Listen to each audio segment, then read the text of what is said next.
महाराष्ट्र की जनता की भावना को अध्यक्ष महोदय जी ने मानकर उनका निलंबन कर दिया है।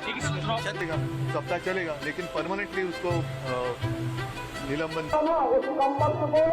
उस संबंध को निकाले पार्टी से और उसके बाद यूपी भेज दीजिए, बाकी बॉलीवुड की फिल्म छावा जब से रिलीज हुई है, औरंगजेब का मुद्दा देश के हर राज्य और शहरों में हो रही है। हालांकि हमारे बीच कुछ ऐसे लोग भी मौजूद हैं जो औरंगजेब की गाथा गाते नहीं थक रहे हैं। ये वही लोग हैं जो छत्रपति शिवाजी महाराज और छत्रपति संभाजी महाराज की वीरता से जुड़े इतिहास को भी झुटलाने का काम करते हैं और उनका अपमान करते हैं। ये वही लोग हैं जो अपने एजेंडे और अपने ज्ञान के अनुरूप औरंगजेब जैसे क्रूर शासकों का अक्सर महिमा मंडन करते रहते हैं। पर अब भारत की जनता सब समझ रही है और यही कारण है कि महाराष्ट्र के विधायक अबू आजमी को ऐसा करना भारी पड़ गया है। उनकी हालत ऐसी हो गई है कि वो अपने बयान पर सफाई देते नहीं थक रहे हैं। मैंने किसी महापुरुष के बारे में कोई अपमानित बात नहीं किया।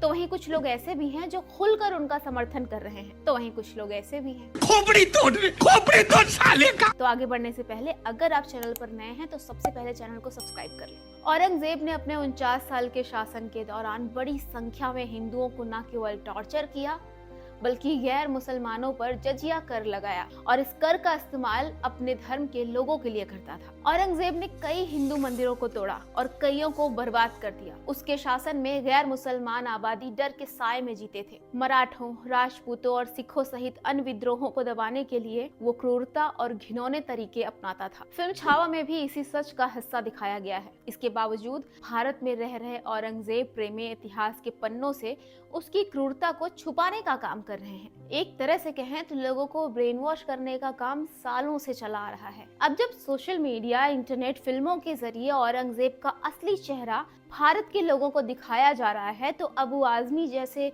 औरंगजेब प्रेमी नेताओं को बड़ी तकलीफ हो रही है। गलत हिस्ट्री दिखाई जा रही है। औरंगजेब रहमतुल्लाह अलैह ने बहुत सारी मंदिरें बनवाई हैं और आप बनारस में जाकर देखेंगे एक बच्ची, पंडित की बच्ची को जब उनका ही एक सिपाही सालार उसके साथ शादी करना चाहता था, उन्होंने उस सिपाही सालार को 2 हाथियों के बीच पैर बांध कर मार दिया और उन पंडितों ने उनके लिए एक मस्जिद बना के दिया वहाँ पर। आजमी का औरंगजेब वाला बयान जैसा कि आपने देखा, अबू आजमी को लगता है कि फिल्म छावा में जो दिखाया गया है वो गलत इतिहास है। औरंगजेब ने तो कई मंदिर बनवाए थे और तो और वो उसे क्रूर शासक भी नहीं मानते। आजमी को तो ये लगता है कि छत्रपति संभाजी महाराज और औरंगजेब के बीच धार्मिक नहीं बल्कि सत्ता और संपत्ति के लिए लड़ाई थी, ना कि हिंदू मुसलमान की थी। बस फिर क्या था, अबू आजमी को अपनी गुस्ताख जुबान के लिए हर तरफ से आलोचनाओं का सामना करना पड़ा। आपका विधायक घोषणा करो ना, उस संबंध को निकालो पार्टी से। विवादों में घिरे आजमी को महाराष्ट्र के पूरे बजट सत्र से सस्पेंड कर दिया गया।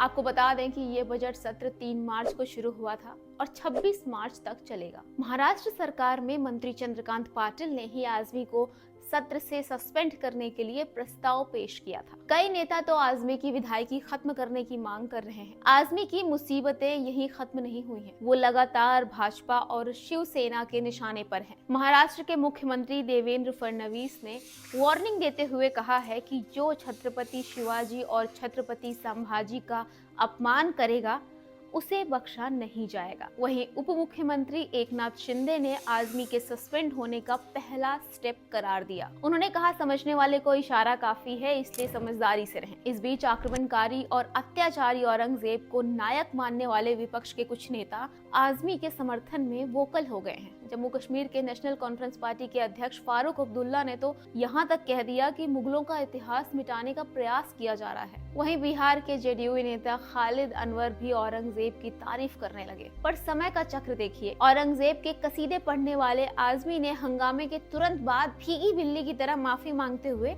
अपना बयान वापस ले लिया कि मैंने इस तरह की बातें बोली हैं और जिससे किसी को आहत हो रहा है तो मैं अपने स्टेटमेंट को वापस लेता हूँ। आजमी ने अपने बयान को इतिहासकारों का व्यक्तित्व बना दिया और बिना किसी शर्त के माफी मांग ली और अपना बयान वापस लेने की बात कही। हालांकि जिस तरह कमान से निकला तीर वापस नहीं आता, उसी तरह आजमी के बयान से जो नुकसान होना था वो तो हो चुका है। उनके खिलाफ नौपाड़ा थाने में मामला दर्ज किया गया है। ऐसे में उनके गिरफ्तार होने की खबरें भी आने लगी हैं। हालांकि इस मामले की जांच कर रहे पुलिस अधिकारियों ने स्पष्ट किया है कि फिलहाल आजमी को गिरफ्तार नहीं किया गया है। पहले उनके बयान की समीक्षा होगी और जरूरत पड़ने पर उन्हें थाने भी बुलाया जाएगा।